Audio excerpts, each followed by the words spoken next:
Hi guys, Jordan with Motion Array, and today we're going to be going over an effect that we pulled off in this video here. It's a classic quick change effect, and we're going to be going over how to film it and how to make it look like magic in After Effects. So let's get into it.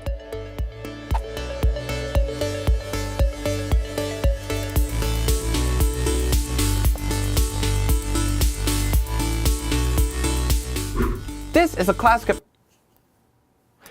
a classic effect that you've probably seen pulled off in a variety of different ways over the years, but it really all comes down to a couple of key principles. Number 1, lock off your shot on a tripod. Number 2, keep your body oriented exactly the same way so as to make it easier to match up in post.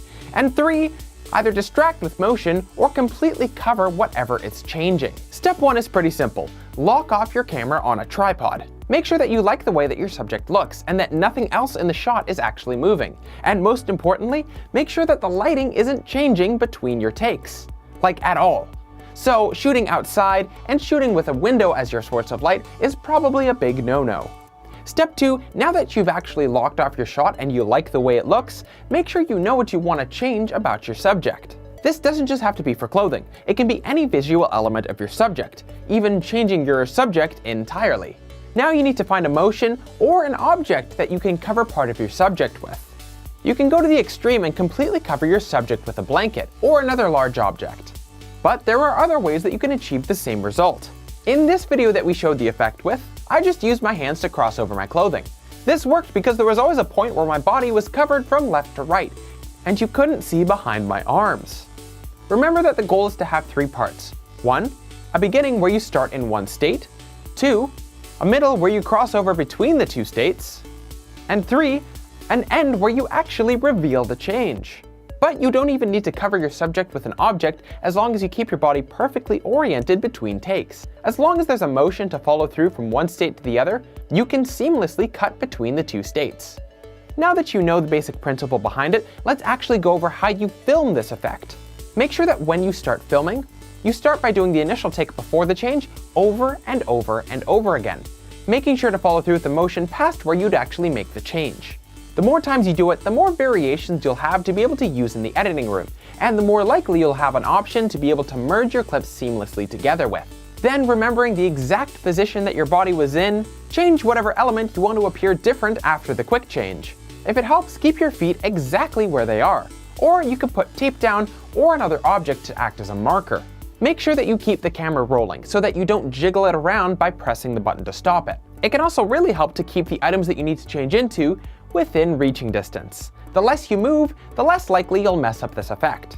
Now that you've changed your outfit or other elements, follow through on the same motion that you started with in the first take. The goal is that if you were to cut between them with no fancy editing, you'd be able to see it act as one complete piece of footage minus the change in outfit. Now that you've gotten all of your takes from before and after the change, bring them all into After Effects. This is where you take your footage from good to great. Look through all the takes that you did both at the beginning and the end.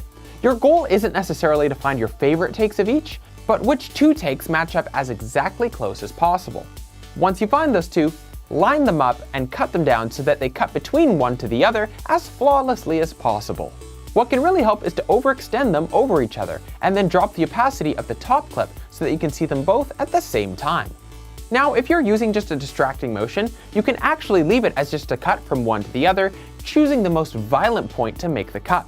But if you have something covering up your subject, you're going to need to do some masking. Start with the top clip that comes first in sequence. And as you approach the point where you need to make the transition happen, mask around whatever is covering the frame. Make sure that as you're masking your subject, you include the background in the transition, so that during the course of the change, you actually go entirely from one clip to another. Also, do some tests to see if either adding the mask or subtracting the mask will give you a better result. Depending on how you shot your video and how exactly your body orientation was matched up between the 2 takes, one of these situations will end up playing out better than the other. But the key is you won't know until you try them both. Keyframe your mask to reveal the new subject as it wipes across and passes over different parts of your subject. The more motion your object has, the greater likelihood that you'll be able to feather your mask to cover up any unfortunate mistakes. And what you should be left with is an effect that basically makes it look like you're a magician, because that's what editing is. It's magic. It's taking something and showing it to your audience that's absolutely not true, But it's so convincing that they have no choice but to believe it. But guys, that's it for me. Thank you so much for watching. As always, we've got tons more tutorials here at motionarray.com. Thanks so much for watching, and I can't wait to see you in the next video.